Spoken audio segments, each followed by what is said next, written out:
On today's episode of the Creative Lens, Wade and I are going to talk about our experiences with dealing with setbacks, whether it's artistically or in business, or often when the two are combined. So we're going to share some perspectives and strategies that we found both really useful for overcoming these things. So let's jump in and check out the episode. All right, so Wade, how are we doing today, mate? Yeah, I'm doing pretty good.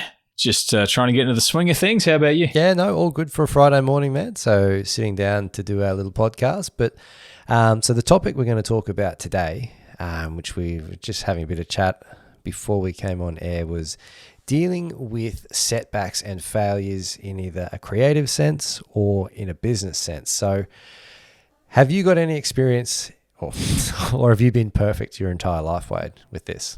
This is going to be a pretty boring episode because I have been perfect my entire life. I'll tell you, actually, I can give you two examples of setbacks, personal and creative. One is something that still happens every day creatively is I used to draw a lot as a kid, and then I just get bored and I never actually finish.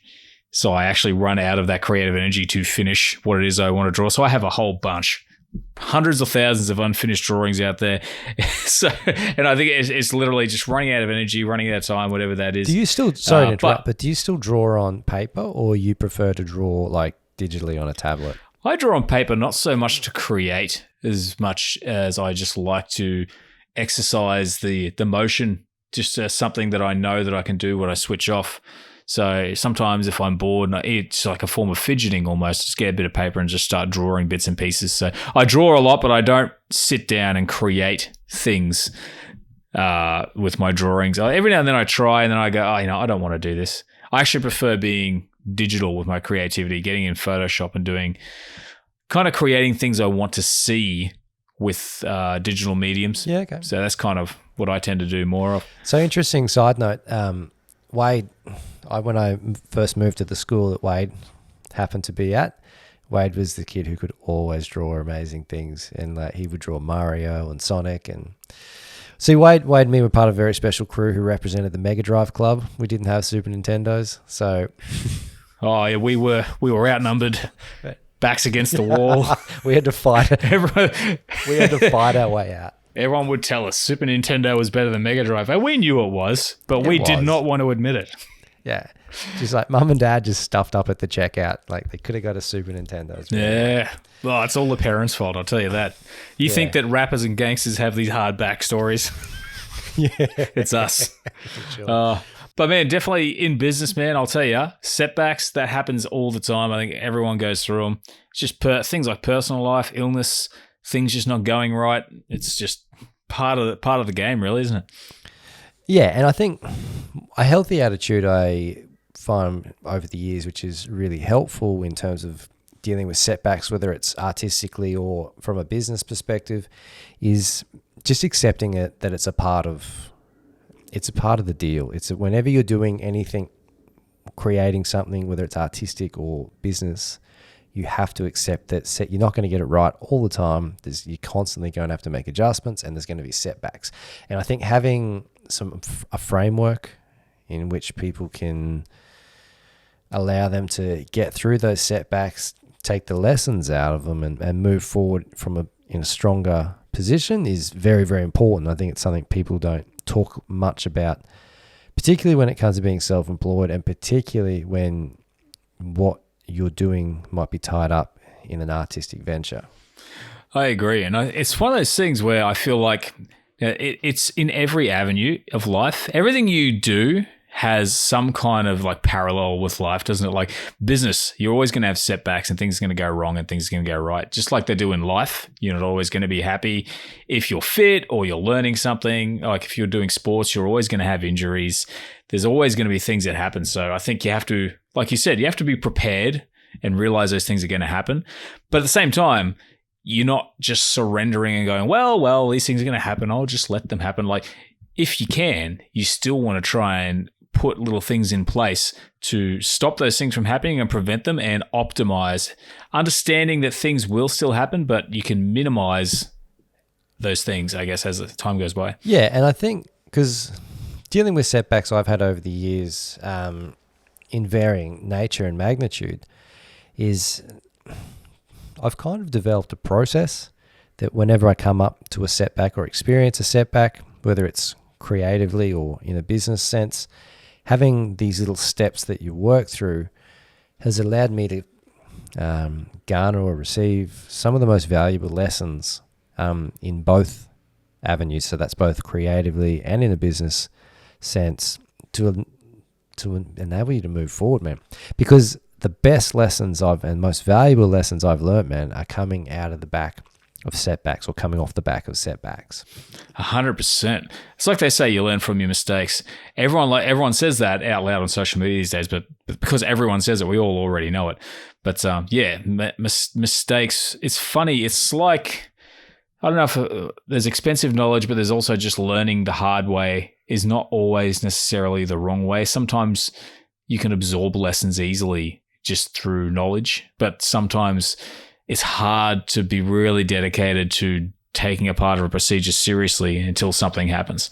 Yeah, there's a Winston Churchill quote that I really like, and I think it's success. I'm gonna paraphrase it, but I think it's success is the ability to go from one failure to another without losing enthusiasm. Yeah. Oh, I can tell you. So it's funny because you go that without losing enthusiasm. I think if you were to just accept it and not do anything about it, it'd be hard to stay enthusiastic.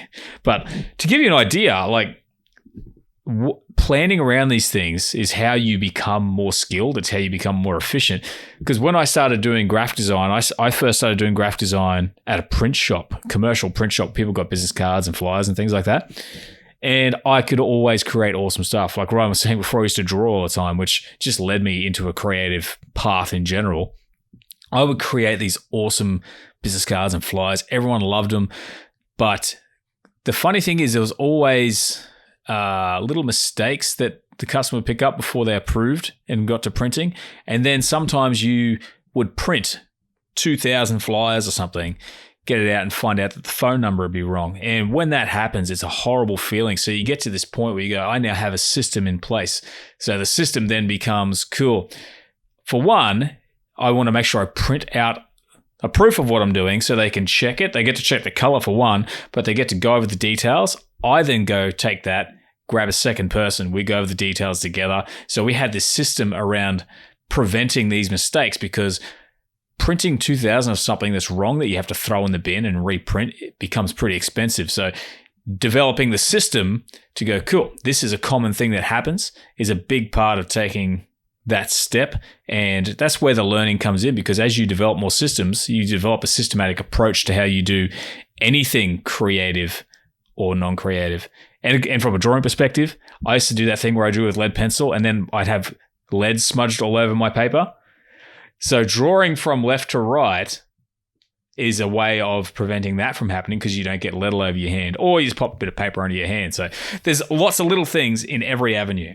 Yeah, but they're lessons that you learn through experience, I think, which is, you can tell people things till the cows come home, but until you actually feel the consequences of your actions, I think those lessons are going to resonate with someone a lot more. But a few steps, one thing, like if I had to systematize it or give it some steps on my philosophies behind dealing with setbacks and failures, either creatively or business or in my career, often they're tied to both. But the first thing I want to talk about is effort. So whenever you're undertaking a project or an endeavor, it could just be a hobby, it could be a business you're starting, could be some music you want to create or some art you want to create. The number one thing I think which has allowed me to continue forward and actually achieve success in certain avenues is knowing that I did my best effort at the time I knew how to do. So you can't control. There's a very wise football coach, which I like reading his quotes and philosophies on things, called Wayne Bennett. But I remember him talking about you cannot control your outcome.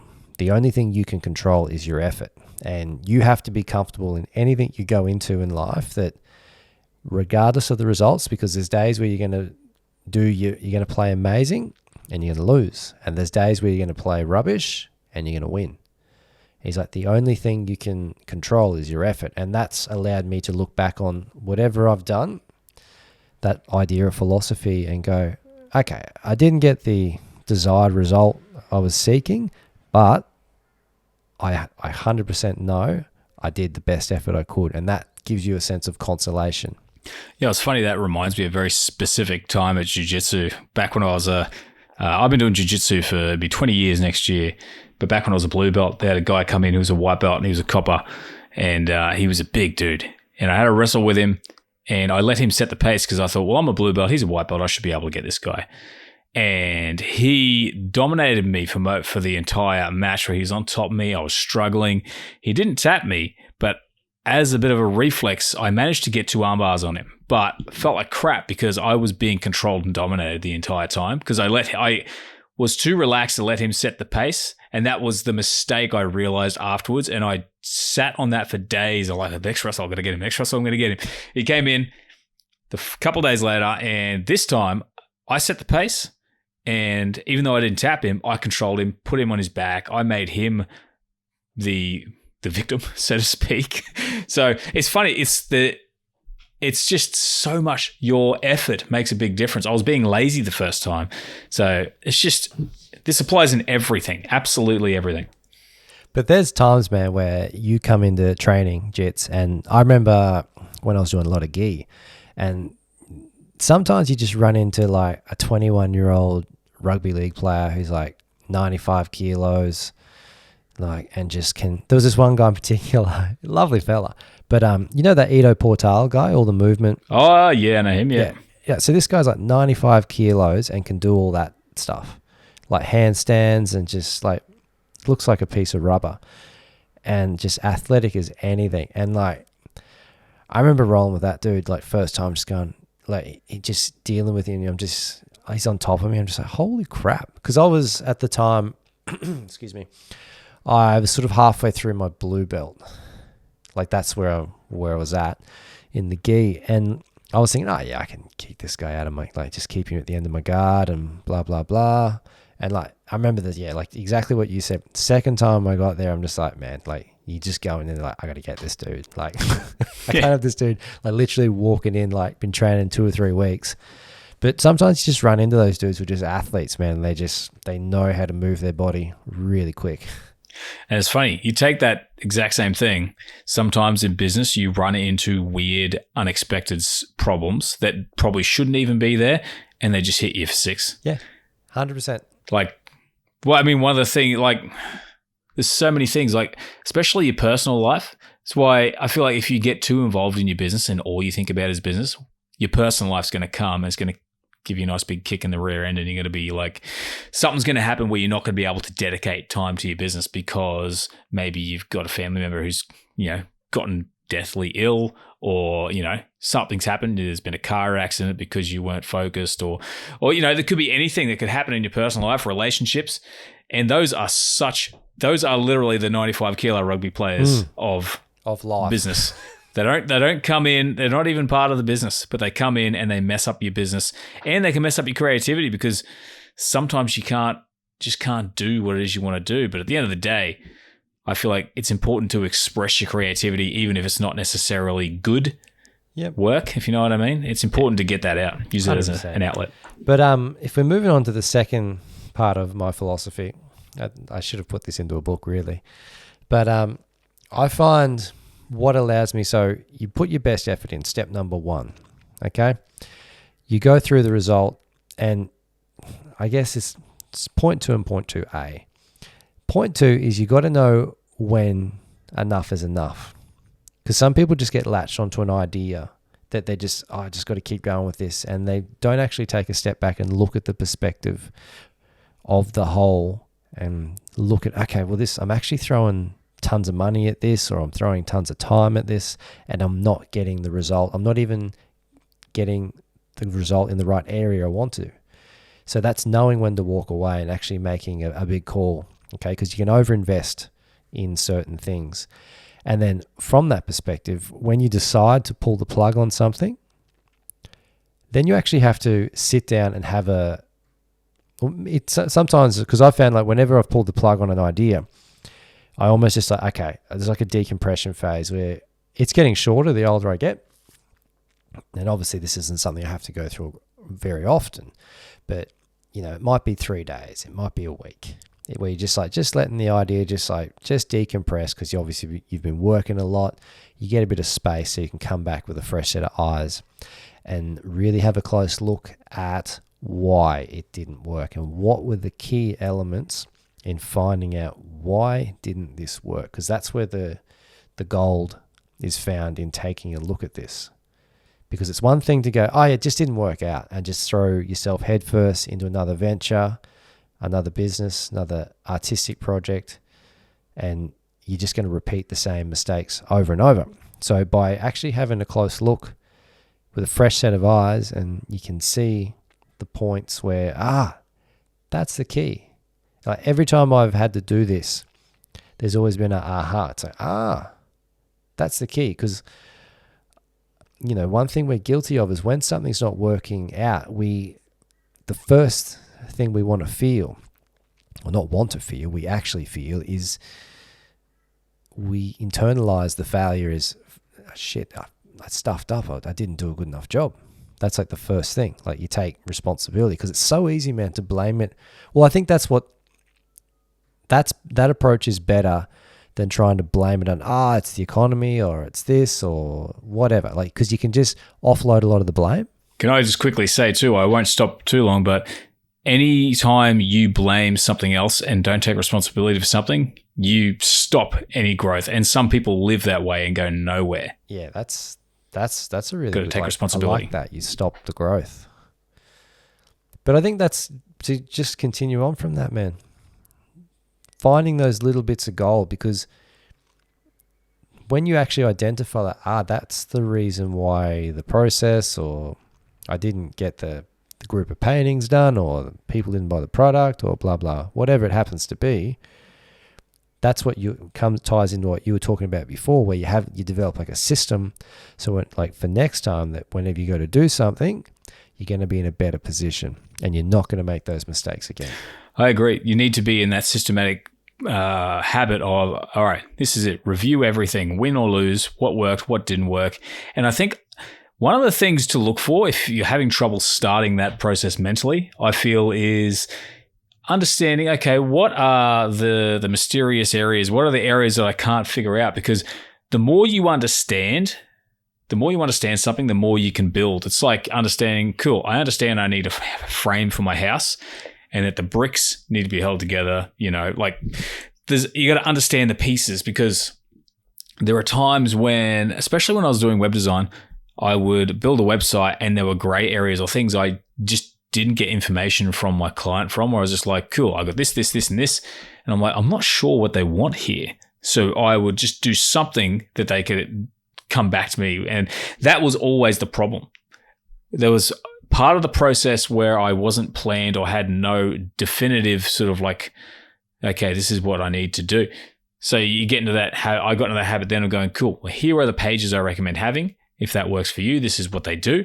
And I then discuss each area I'm going through to get the exact information. So understanding, okay, maybe there's some stuff that I just got to and I was like, there was no definitive, or there's no very purposeful sort of like methodology or thought behind that. And I kind of just went, well, this will kind of do. And I think you need to start going, okay, what do I understand? What don't I understand? And also try to learn about that area you don't understand so you can eventually understand it. And I think that means less mistakes. Extension upon that idea is, if you're finding something, whether it's like creatively or because when I was doing a lot more composition and production work, I found myself like there was things I either didn't enjoy doing, or I just didn't really have the skills to be doing it at a high level as a part of my other work with it, where I was like, okay, I have to plug someone else into this. Where it's like, so I always had a thing now, like where you'd have like, I'd never mix my own ideas anymore. If you're working on like demo tracks or like putting ideas to people,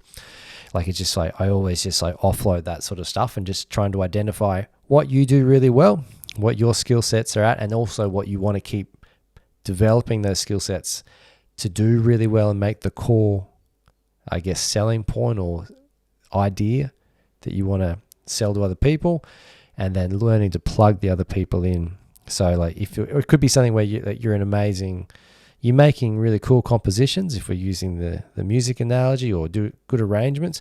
But if you're really bad at mixing and you're mixing your ideas down to sound like rubbish, and you're putting those ideas to people, or people have paid you to do an arrangement and you're sending them like progressions of like your ideas and they sound like crap, you're going to lose more work down the track. So you can either develop that skill set, or you can actually choose to plug someone else into it. I agree. One of the rules I came up with after about the first probably 12 months of me running my own business was never learn on the job, which sounds kind of counterintuitive. But from my perspective, it was something I said to myself because it fit my situation specifically. You're always going to learn on the job, but I never want to take on a job and go, I will figure out how to do that as I'm doing the job for the client, unless I have someone who can definitively do it or tell me what to do.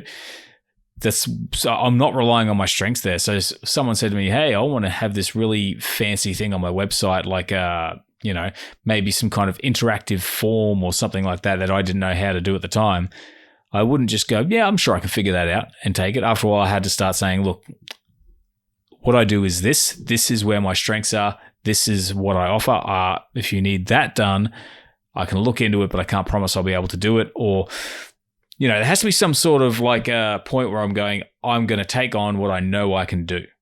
And if I need to outsource, that's cool. But sometimes outsourcing isn't that easy either. I want to make sure I have people lined up for that so I know what to expect. So yeah, I agree. Focusing on your strengths. And if you try to, spend too much time in the areas of weakness, you lose so much time. And the more time you lose, it's just like it sucks energy out of you creatively, your business, whatever it is.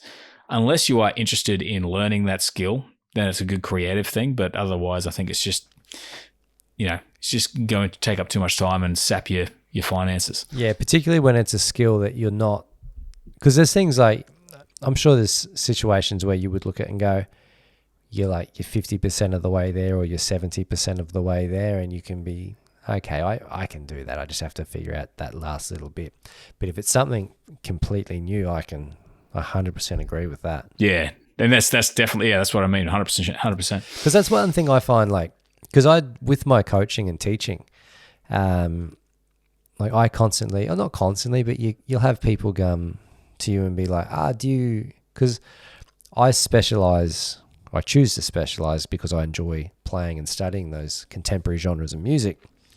And I have people come to me and go, oh yeah, do you do classical? Or I have, even though I went to uni for jazz, I don't enjoy teaching it. That's fair. So anytime I've got someone who wants to study jazz, I'm like, nah, man. I'm not the dude. Even though I've been to uni for 6 years studying jazz guitar. I have to admit, I have literally over the years culled people who I just didn't enjoy dealing with. That's a side note. But yeah, I agree. Because, it's funny because some people might not agree with that. And I think that that's correct, that you should do it the way you're doing it. Because if you're looking at it and go, well, you're this expert in guitar, you should be able to teach me anything, blah, blah, blah. It's like, no. It's like, for one, if you want to make maximum impact with your strengths, you focus on your strengths. You don't try and dabble in stuff you don't know. So that way, everyone you deal with gets exactly what they want, and therefore your business is better. They're happier. Everyone wins. And if you say no because someone wants to learn jazz and then they find the perfect jazz teacher, you've done them a favor. Yeah, I agree. And the thing is, it's not that I can't teach people jazz, because obviously I've studied a lot and I've worked as a jazz guitarist, in my early 20s while I was at uni. Used to do a ton of gigs just specifically in jazz, but it's one of those things where I don't enjoy it. I think, actually, before I jumped on this podcast, I was doing a class with my client or student, and they are a corporate consultant. And we usually have a quick little chat before we kick things off with our lessons. And he was saying, and we were kind of talking about something similar to this, where he was talking about with consultancy clients or companies they choose to do business with. And he said, it kind of depends what stage of your career you're at. Because he said, when you're first starting out, you just take whatever work you can get. Yes. And I think that's one of the things is as you build up a business and you got more of a stable client base, you can kind of pick and choose your battles with that. Yeah, 100%. Yeah, because there are different stages. 100%, there are always different stages. But to pivot on that, I mean, for one, you're talking about something you enjoy, which I think is the ultimate goal. At the start, you just got to get moving. But there are so many external factors. And sorry to sort of pivot back into this, but obviously, if you don't enjoy it, you're not going to be as effective. But also, and like I said before, you want to have balance in your life. Otherwise, life's going to come along and, really give you a hard time.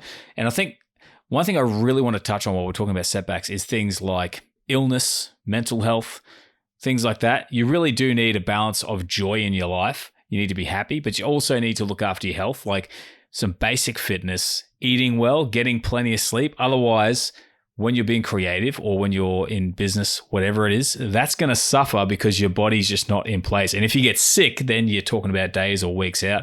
And the thing about being tired is, especially if you're doing some kind of fitness-related movement outside, is if you get an injury, that can affect your ability to do something physical, which can affect your rest, your health, everything. Like, you really, I'm not saying your life has to be perfect, but you should be striving for a better balance because everything runs better when you have all those things sorted out. So that way it's kind of like it's like if what you're working on is being supported by something, which is the rest of your life, you want to make sure that support and foundation is solid.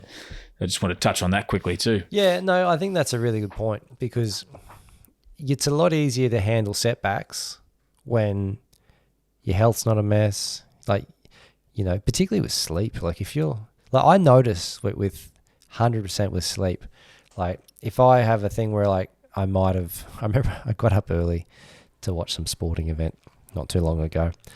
Might have been a fight. And I notice it because I'm aware of it, but that afternoon when you don't get that sort of back half of your sleep, which is your REM sleep, I'm way more reactive to stuff. Just because I know and it's I haven't had that sleep. I haven't had that time to sort of get that last bit of your sleep, which sort of balances all that out. And that's the other thing too. I don't know how people operate when their personal life is just a chaos. It's just in chaos. It's a circus, man. They're in relationships that maybe aren't the best for them, or they're with people that aren't good for one another. And it's just why are you doing this to yourself?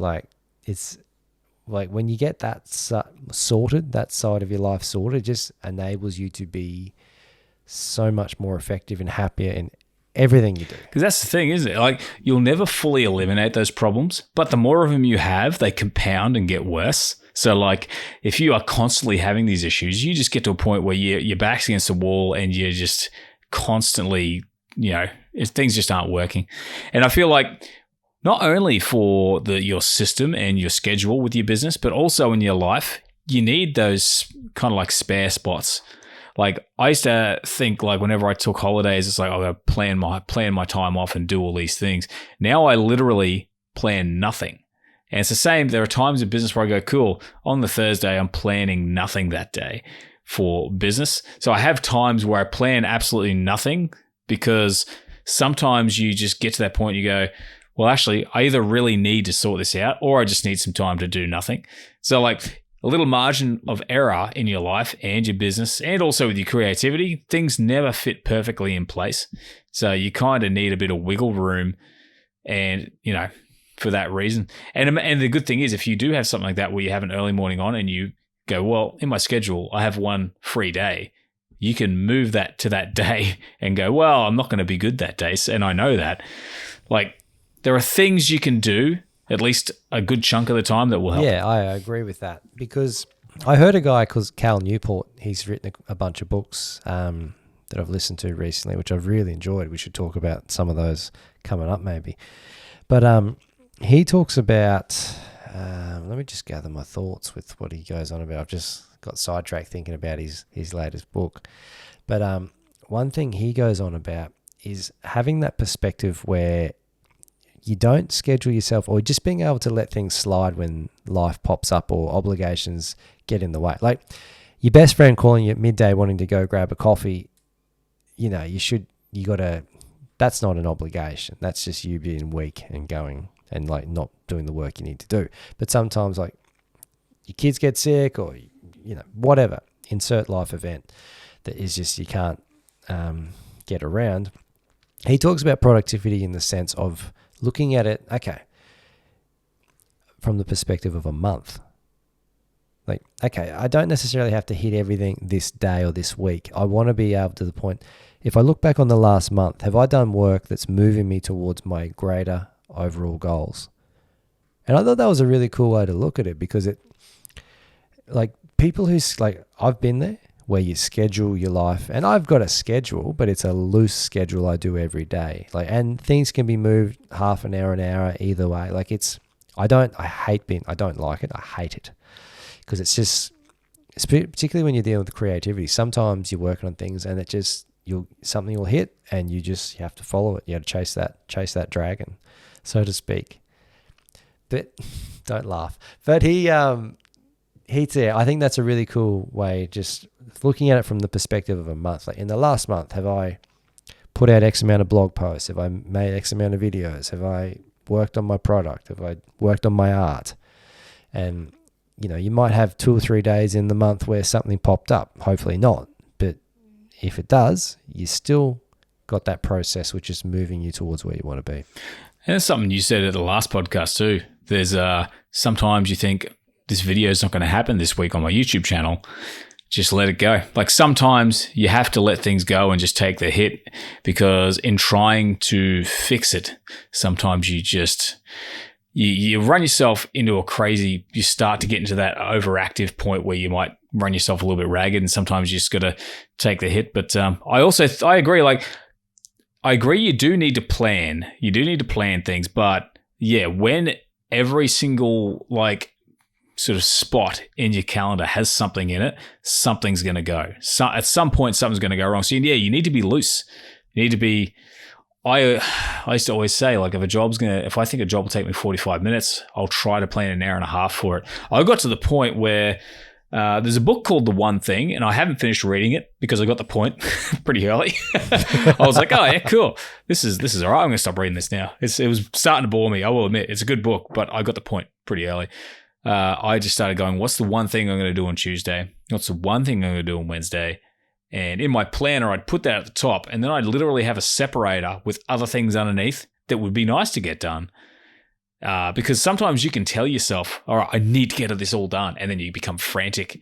But if you just go, I just need to get this one thing done, and the rest, if it doesn't happen, that's cool. Just move it back. If someone's going to get upset, move it back. It doesn't matter. It doesn't even matter if you upset people, as long as you're honest and communicate.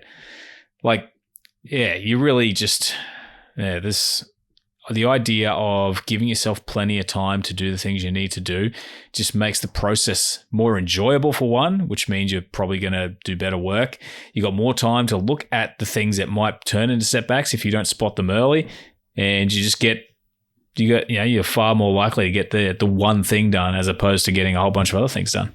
Yeah, I think that's, and if you take that longer view in terms of productivity, that's a really good way to look at it, man, because one thing every day done for a year is better than 10 things a day done really poorly, like over a longer period of time. And like you said, how you feel has a direct impact on your work. But in terms of, like, you're talking, just to go back to the video thing before we wrap things up, like being able to let things go, like you're talking about pushing that major effort, like, oh, I got to get it done, deadline. How many times have you rolled with someone who might be bigger and stronger in jits, and their escapes aren't perfect? Let's just say that technically, but they're just using strength and just blasting out of stuff. And it's like, you just think, I've been in that position where I'm thinking, okay, they've probably only got maybe 3-4 of those in them tops in this round. So going off on the jiu-jitsu tangent for a moment. So I'm a black belt in jiu-jitsu. I had a guy I roll at the start of the year. He's a white belt. We've given him a blue belt this night. This wasn't the reason we gave it to him. It was a bunch of reasons. And he got to blue belt quickly. I was rolling with him, and at that point, I hadn't been tapped this year. And I'm not one of these guys who's untappable. I just had been on a roll where I hadn't been tapped for the first, up to almost 4 months of the year.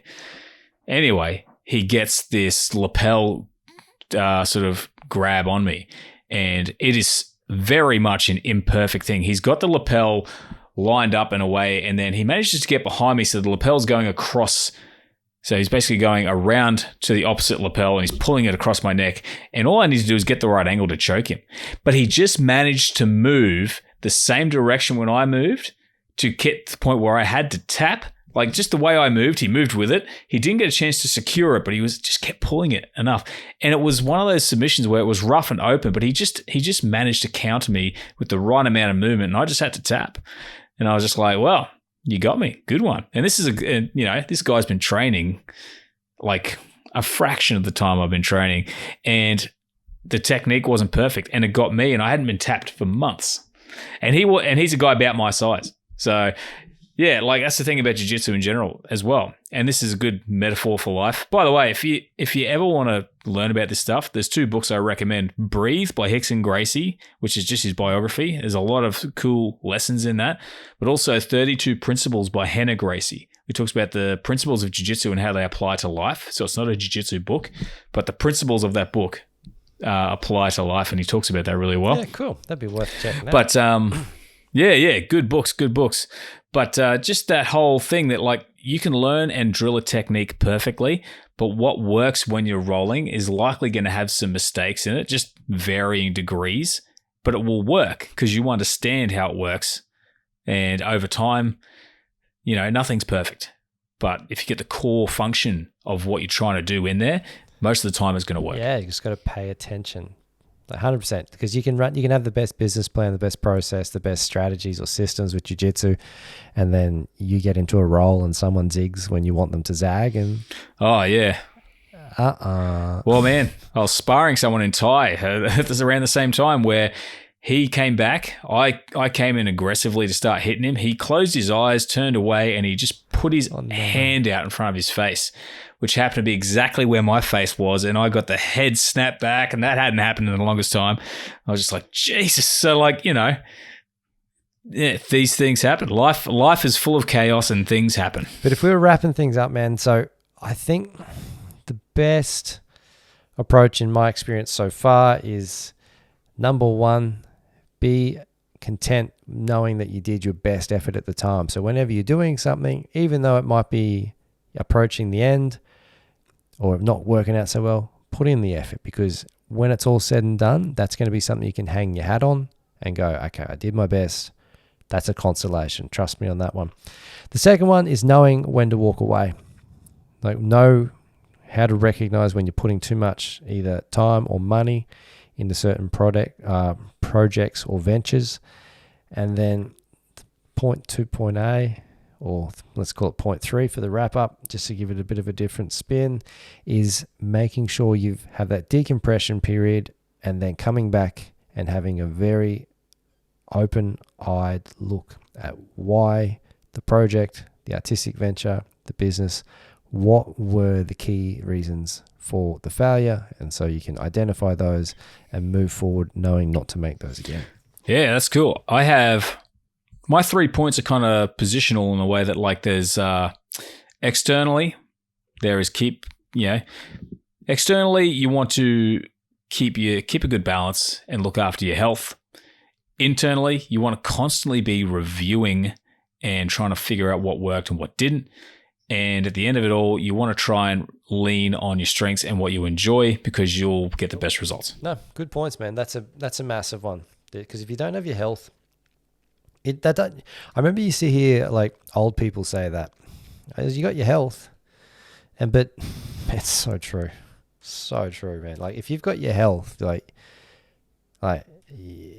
you're okay. Like, you'll work it out. You can live to fight another day, man. Like, that's that sage wisdom. All the money in the world. Go health first, relationship second, money third, because health and relationships are what make you happy. Money just helps to make that happen more easily. Yeah. I think I've heard my friend, I've got a good mate of mine who lives in Europe, and we catch up reasonably often, and he calls it the Holy Trinity.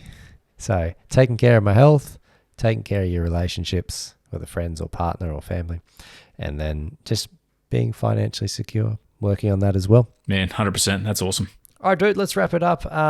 Wade, where can the good listeners find you? Well, you can search for Creator Impact or just look for my name. I'm on YouTube, Instagram, X, or Twitter and Facebook. Do they still tweet on X? Oh, apparently you only post now. People still call it Twitter.